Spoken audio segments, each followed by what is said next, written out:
Hey Wings, focus of the week time. It is February. We were talking about decluttering and we're kind of winding down the month. And so we've talked about decluttering the mind, decluttering the body. And now we're going to talk about decluttering our surroundings. So it's a tough one. Mind and body, we're tough enough, right? A lot going on, especially right now. We talk about decluttering our mind, what's going on in our body, all the different messages we receive about our body.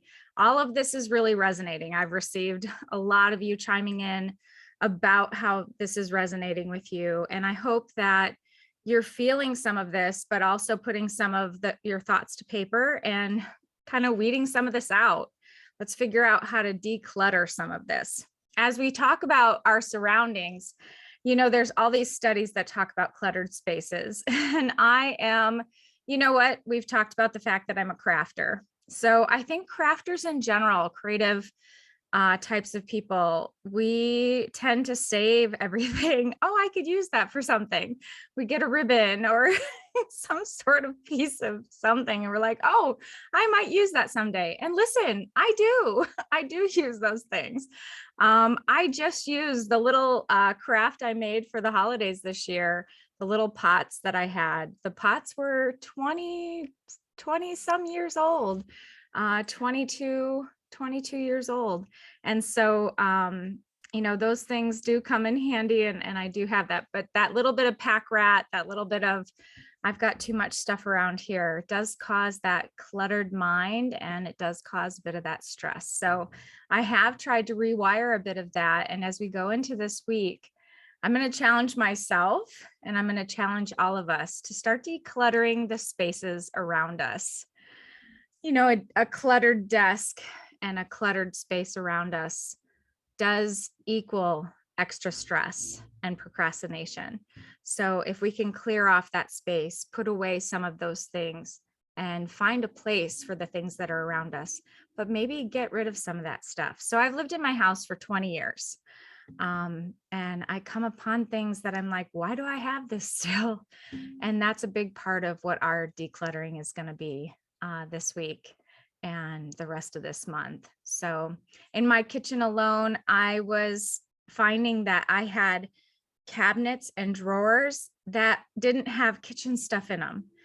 I had books, a series of books. I had a whole cabinet in my kitchen that was lined with a series of books that I read many moons ago. Why are they in my kitchen? I don't know. So I kept finding myself like trying to find space in my kitchen. And here I had all these other things. So kicking myself a little bit that I didn't do all of this sooner, but weeding out some of that stuff, getting those drawers. I have a little area that's sort of considered a butler's pantry. And instead of considering that an extension of my kitchen, I almost considered it an office space for a while. And so it gathered all the things. We used to have our house phone there. And I think that's where it all started way back when we had a house phone. And so from there, like this series of books and this paperwork and, just all these extra things. I found 4 staplers, all these things that we gather over time. And so just weeding all of that out and then having all of my platters, my charcuterie boards, and extra bowls and all of that go in that space has been really refreshing. So it's really been nice. So talking about decluttering our surroundings, it's not easy to do. It takes a bit of time.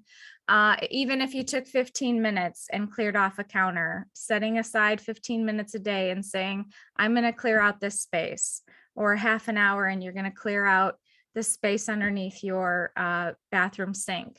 Some of that stuff's been in there probably, well, in my case, 20 years. So if I haven't used it in 20 years, chances are I'm not going to use it and I could probably get rid of it. So that's our challenge. It is a challenge this week. It is not just a focus, right? It is a challenge this week. So set some time. Let's declutter.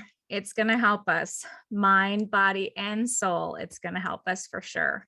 Let's declutter in February. That's our focus this week. So take care, Wings. Have a great one. I hope you get a little bit of that clutter out of there this week, and I'll talk to you next week.